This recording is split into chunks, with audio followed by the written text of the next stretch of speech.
Quanto ho sofferto 17 mesi nell'Africa e fra quelli facci neri. Senza dirvi di più ci siamo intesi. Là si dormeva distratto e senza bere. La bramosia che a casa mia torna, miei cari genitori, poterli riabbracciare.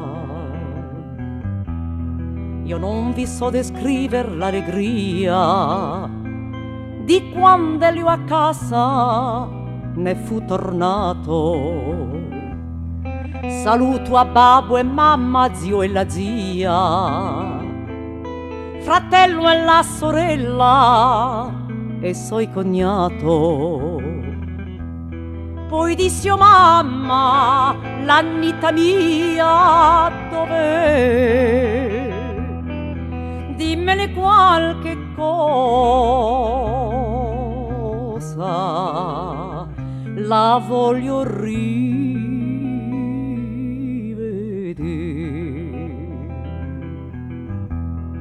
la madre che non può più ragionare, lei si è messo al collo così piangendo, dicendo: figlio mio, non ne parlare, per non dartene un colpo o nel cervello.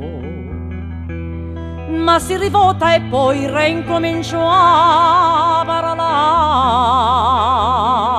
La mia povera Anita non la posso scordare.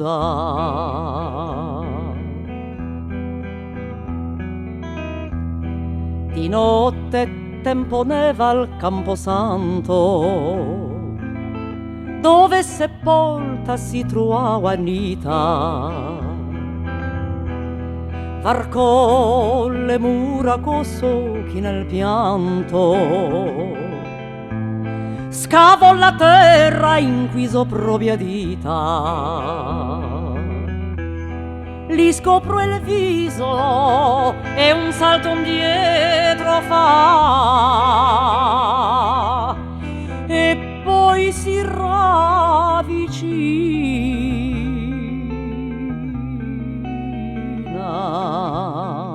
e la voglio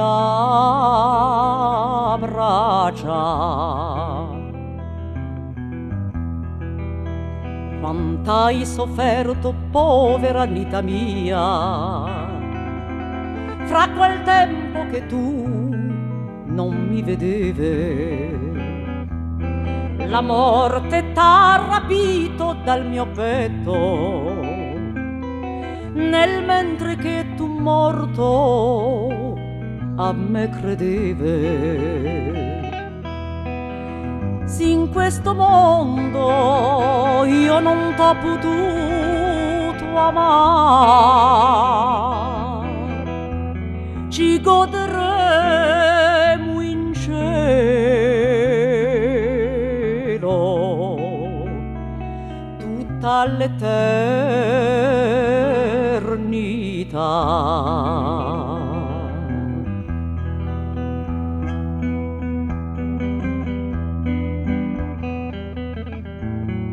Prendo il rivolvero e mi scuso, madre mia. Io sono il tuo figlio sfortunato. Quanto ho sofferto per l'Anita mia. Sulla sua tomba mi sono ammazzato.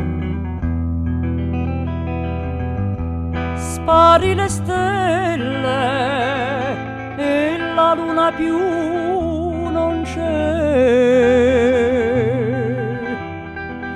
vedo appena le tombe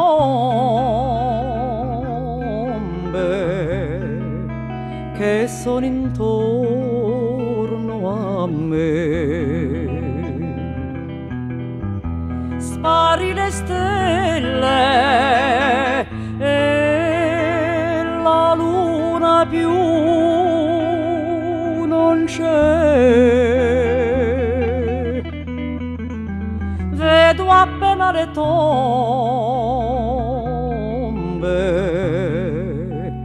che sono intorno